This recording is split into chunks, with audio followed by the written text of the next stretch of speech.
歡迎大家嚟到 Simple A Class 嘅 YouTube channel。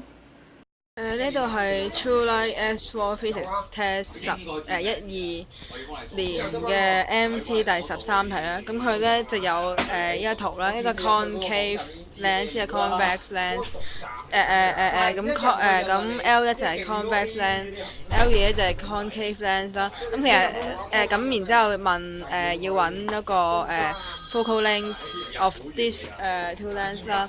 咁樣其實呢一題就可以用 lens formula 揾嘅。咁首先 L1 嘅時候呢，將翻嗰個object distance 同埋 image distance 呢搭翻落去呢，咁就揾到個 F 啦。然之後就係concave lens 啦。咁佢呢個度係比較難睇嘅。咁樣佢個U 呢就係20，而個 V 呢就係-10嘅。咁樣計翻呢，咁就揾到 F 呢等於20。